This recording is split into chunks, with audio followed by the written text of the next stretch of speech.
ખેડામાં 7 વિધાનસભા બૂથ પ્રમુખો સાથે પાટીલે સંમેલન યોજ્યું। 5 લાખથી વધુની લીડનો પાટીલે હુંકાર કર્યો। ખેડા લોકસભા ભાજપનું બૂથ પ્રમુખ સંમેલન યોજાયું। પ્રદેશ અધ્યક્ષ CR પાટીલના અધ્યક્ષસ્થાને 7 વિધાનસભાના બૂથ પ્રમુખો ઉપસ્થિત રહ્યા તો પાટીલ સહિત નરહરી અમીન, ગોરધનભાઈ ઝડફિયા, જયેન્દ્રસિંહ ચૌહાણ, ખેડા લોકસભા ઉમેદવાર દેવુસિંહ ચૌહાણ અને 7 વિધાનસભાના સભ્યો સાથે જિલ્લા પ્રમુખ હાજર રહ્યા હતા।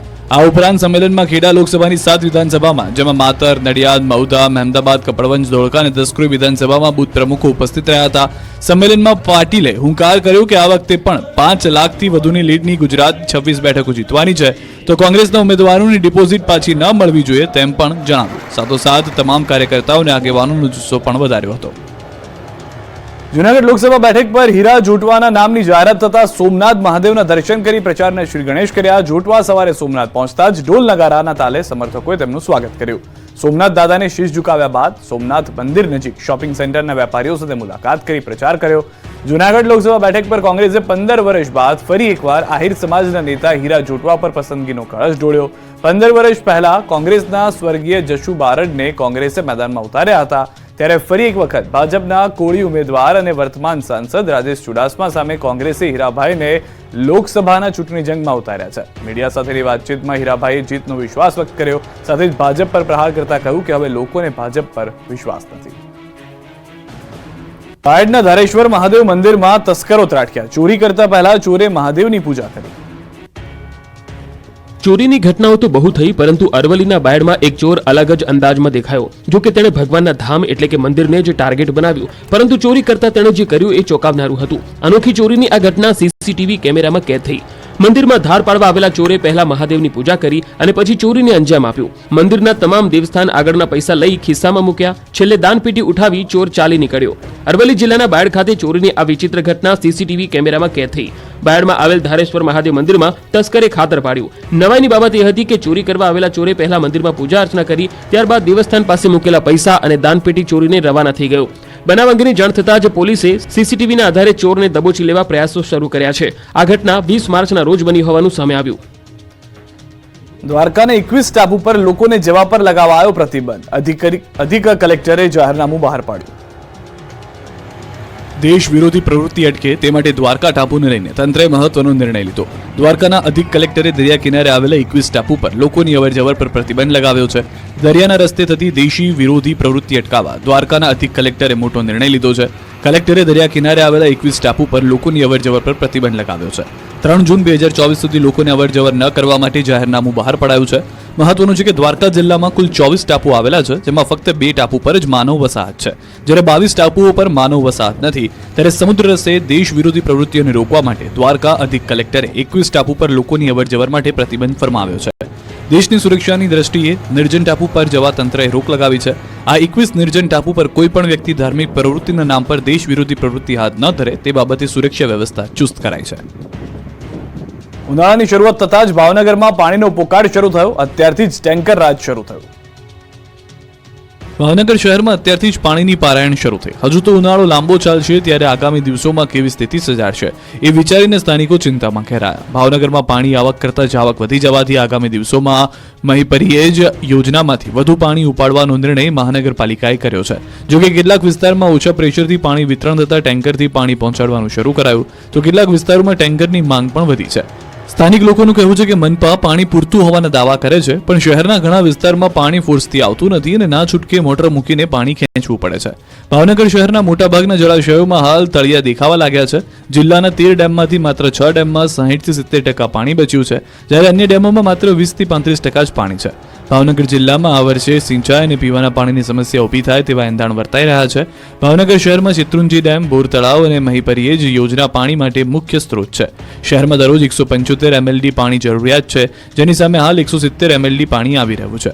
શહેરમાં પાણીની ઘટ ઊભી થતાં મહાનગરપાલિકાએ હવે મહીપરિયેજ યોજનામાંથી વધારાનું પાણી ઉપાડશે અને જરૂરિયાત સામે પહોંચી વળશે તેમ વોટર વેક્સ અધિકારીએ જણાવ્યું હતું।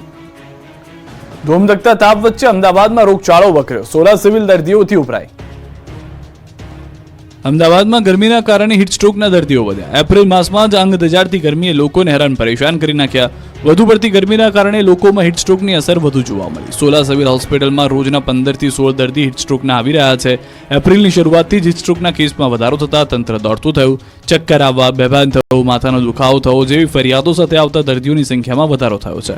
દર્દીઓની સંખ્યાને જોતા સોલા સિવિલમાં 2 વોર્ડ તૈયાર કરાયા. સૌથી વધુ 40 થી 45 વર્ષના લોકો અને બાળકોમાં હીટસ્ટ્રોકની સૌથી વધુ અસર થઈ શકે. ચક્કર આવવા, બેભાન થવું, માથાના દુખાવા સાથેના દર્દીઓ વધુ આવી રહ્યા છે. માહિતી મુજબ 40 થી વધુ વયના લોકો હીટસ્ટ્રોકનો શિકાર બનતા જોવા મળ્યા છે. એવામાં સોલા હોસ્પિટલના સિનિયર ડોક્ટર હર્ષ પટેલના મતે બાળકો અને વડીલોને ખાસ તકેદારી રાખવાની જરૂર છે. ચૂંટણી કાર્ડમાં સુધારાના નામે છેતરાતા નહીં, ગુજરાત સાયબર ક્રાઇમે લોકોને કર્યા એલર્ટ. લોકસભાની ચૂંટણી નજીક આવી રહી છે ત્યારે મોબાઈલમાં આવતા મેસેજ કે લિંકથી સાવધાન રહેવું. ચૂંટણી કાર્ડમાં સુધારાના નામે લોકો સાયબર ક્રાઇમનો ભોગ બનવાના કિસ્સા ન બને તે માટે સાયબર ક્રાઇમ એલર્ટ બન્યું. ગુજરાતમાં આ પ્રકારના કિસ્સાઓ વધતા ગુજરાત સાયબર ક્રાઇમ વિભાગ એક્શનમાં આવ્યું છે. ઉલ્લેખનીય છે કે ગઠિયાઓ ચૂંટણી કાર્ડમાં અપડેટના નામે લિંક મોકલતા હોય છે અને જે લોકો આ લિંક પર ક્લિક કરે તેને અંગત માહિતી અને ફોટો તથા બેંક ડિટેલ મેળવી લે છે. ત્યારબાદ તેઓ જે તે વ્યક્તિને બ્લેકમેલ કરીને પૈસા પડાવતા હોય છે. તમારા ફોનમાં પણ આવો કોઈ મેસેજ કે લિંક આવે તો સાયબર ક્રાઇમ વિભાગના અધિકારીઓએ નાગરિકોને સાવચેત રહેવા અપીલ કરી આ પ્રકારની લિંક પર ભૂલથી પણ ક્લિક ન કરવા જણાવાયું. સાથે જ ચૂંટણી કાર્ડમાં સુધારા માટે ચૂંટણી પંચની સત્તાવાર વેબસાઇટની જ મદદ લેવા જણાવ્યું છે. સમગ્ર દેશમાં આઈપીએલ 2024નો ક્રેઝ ચાલી રહ્યો છે. તમામ ટીમો ટ્રોફી જીતવાને લઈને પ્રયત્નો કરી રહી છે. ત્યારે ભારતીય ટીમના ઓલરાઉન્ડર અને મુંબઈ ઇન્ડિયન્સના કેપ્ટન હાર્દિક પંડ્યાએ પ્રથમ જ્યોતિર્લિંગ દેવાધિદેવ સોમનાથ મહાદેવના દર્શન કર્યા. ભારતીય ટીમના ઓલરાઉન્ડર ખેલાડી હાર્દિક પંડ્યા સોમનાથ મહાદેવના દર્શને આવ્યા હતા. તેમણે સોમનાથ મહાદેવની પૂજા કરી હતી. આ દરમિયાન તેમણે મહાદેવના જલાભિષેક કરી સોમેશ્વર મહાપૂજા અને ધ્વજા પૂજા કરી હતી. આ અવસરે તેઓએ સોમનાથ મહાદેવની સોમેશ્વર મહાપૂજા અને ધ્વજ પૂજન કર્યું. આ સાથે સોમનાથ ટ્રસ્ટ તરફથી જનરલ મેનેજર વિજયસિંહ ચાવડાએ મહાદેવનું સ્મૃતિ ચિત્ર અને પ્રસાદ આપી તેમનું અભિવાદન કર્યું હતું. પાણીના અભાવે શામળાજીના નાગધરા કુંડ આવતા શ્રદ્ધાળુઓને ભારે હાલાકી, યોગ્ય વ્યવસ્થા કરવા સ્થાનિકોની માંગ. શામળાજીના પવિત્ર નાગધરા કુંડની દુર્દશાથી શ્રદ્ધાળુ મુશ્કેલીમાં મુકાયા. યાત્રાધામ શામળાજી ખાતે આવેલા પવિત્ર નાગધરા કુંડમાં પાણીના અભાવે તર્પણ વિધિ માટે આવતા અનેક શ્રદ્ધાળુઓ હાલાકી ભોગવી રહ્યા છે.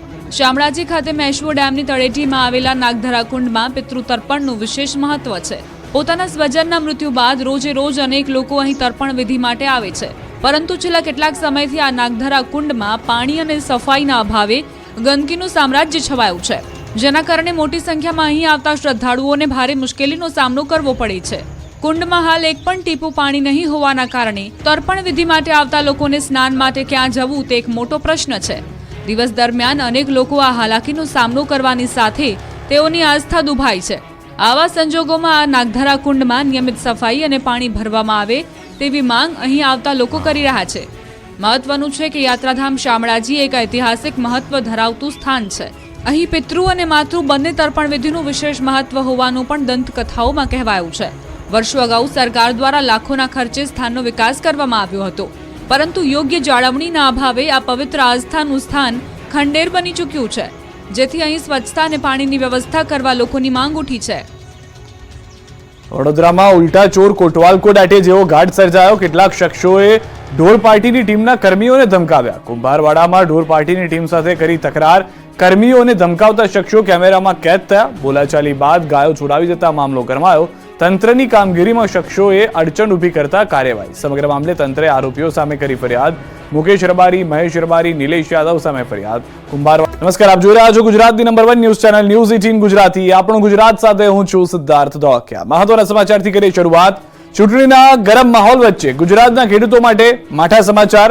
હવામાન વિભાગે કહ્યું 5 દિવસ બાદ ગુજરાતમાં ત્રાટકશે માવઠું. રાજ્ય પર ફરી માવઠાનું સંકટ. હવામાન વિભાગે કરી ચોંકાવનારી આગાહી. ભર ઉનાળે કમોસમી વરસાદ ખાબકશે. છેલ્લા થોડા દિવસથી તાપમાનનો પારો 1 થી 2 ડિગ્રી ગગડતા ગરમીથી રાહત મળી, પરંતુ આ રાહત વચ્ચે આફતના પણ એંધાણ છે. 10 એપ્રિલ બાદ રાજ્યના કેટલાક વિસ્તારોમાં કમોસમી વરસાદના મંડાણ થશે. આ આગાહી કરી છે હવામાન વિભાગે. હવામાન વિભાગની આગાહી મુજબ આગામી દિવસોમાં તાપમાનનો પારો ઊંચે જતા અમદાવાદ, રાજકોટ સહિતના શહેરમાં તાપમાન 40 ડિગ્રીને પાર જઈ શકે છે અને 10 એપ્રિલ બાદ રાજ્યના વાતાવરણમાં પલટો આવવાના સંકેત છે. 10 અને 11 એપ્રિલ પ્રી મોન્सून एक्टिविटी पगले अमुक विस्तार में मावठू त्राटकवानी संभावना है. डे 6 और डे 7 में आइसोलेटेड प्लेसेस में गुजरात रीजन में लाइट रेन होने का पूर्वानुमान दिया गया है. और डे 6 की बात करेंगे, जो ज़िले जहाँ पे लाइट रेन होने के पूर्वानुमान दिया गया है वो है दाहोद, छोटा उदयपुर, नर्मदा। और डे 7 में जहाँ पे लाइट रेन होने के चांसेस हैं आइसोलेटेड प्लेसेस में साउथ गुजरात रीजन के वो ज़िले हैं बनासकांठा, साबरकांठा, अरावली, महिसागर, दाहोद, छोटा उदयपुर और नर्मदा।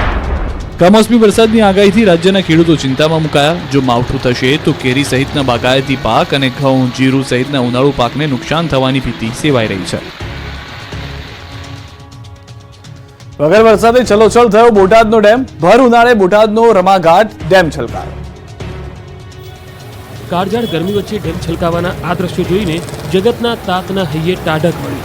ગઢડા સહિત 10 ગામ માટે જીવાદોરી સમાન ડેમ ઓવરફ્લો થતા ભર ઉનાળે ચોમાસા જેવો નજારો જોવા મળ્યો.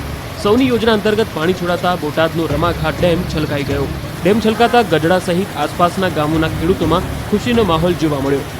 ઉનાળાની શરૂઆત થતાં જ રાજ્યના અનેક પંથકમાં પાણી માટે પોકાર શરૂ થઈ છે, ત્યારે બોટાદનો રમાઘાટ ડેમ પાણીથી છલકાતા ખેડૂતોને મોટી રાહત મળી. ઉલ્લેખનીય છે કે રમાઘાટ ડેમ ગઢડા સહિત આસપાસના 10 ગામો માટે મહત્વનો છે. સૌની યોજના અંતર્ગત પાણી છોડવામાં આવતા સ્થાનિકો અને ખેડૂતોમાં ખુશીની લહેર વ્યાપી હતી.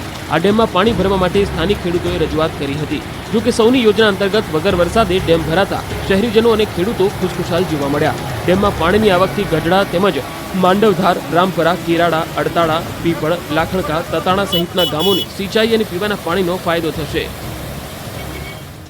આશ્ચર્યજનક 100 થી વધુ ઇંચ વરસાદ નોંધાતો હોવા છતાં ડાંગ જિલ્લામાં પાણીની સમસ્યા, પાણી માટે મહિલાઓની રઝળપાટ. પાણી માટે માથે બેડા લઈને જંગલમાં ભટકતી આ મહિલાઓના દ્રશ્યો જોઈને લાગે કે આ વિસ્તાર અને ચોમાસાને દૂર દૂર સુધી નાતો નહીં હોય. પરંતુ જણાવી દઈએ કે આ દ્રશ્યો ડાંગ જિલ્લાના આહવાના છે. ચોમાસા દરમિયાન ડાંગમાં નોંધપાત્ર વરસાદ વરસે છે, તેમ છતાં ઉનાળો આવતા જ ડાંગના અંતરિયાળ વિસ્તારોમાં પાણી માટે રઝળપાટ થાય છે. જિલ્લાના મુખ્ય મથક આહવા, જ્યાં સરકારી કચેરીઓ આવેલી છે, ત્યાં પણ પાણીની સમસ્યા સામાન્ય બની છે. પાણી પુરવઠા વિભાગ દ્વારા હાલ આહવામાં પાણી મર્યાદિત માત્રામાં આપવામાં આવે છે, જેના કારણે ઘર વપરાશ માટે પૂરતું પાણી ન પડતા ગૃહિણીઓને જંગલમાં કે નજીકના નદી નાળામાં કોતર બનાવીને પાણી માટે વલખા મારવા પડે છે. માત્ર આહવા જ નહીં, પરંતુ અંતરિયાળ વિસ્તારમાં કેટલાય ગામોમાં નાના ભૂલકાઓ પણ પાણી માટે હાલાકી ભોગવી રહ્યા છે. માસૂમ બાળકો અભ્યાસ બગાડીને દૂર દૂર સુધી પાણી લેવા જવા મજબૂર હોય એવા દ્રશ્યો સામે આવ્યા. પાણીની સમસ્યાને લઈને પાણી પુરવઠા વિભાગના અધિકારીના જણાવ્યા મુજબ આહવાનગર નજીકના જ 2 ડેમો ઉપર આધારિત છે. તે બંને ડેમોમાં પાણીના સ્તર ઘટી જતા આ સમસ્યા ઊભી થઈ છે. રૂપાલા મામલે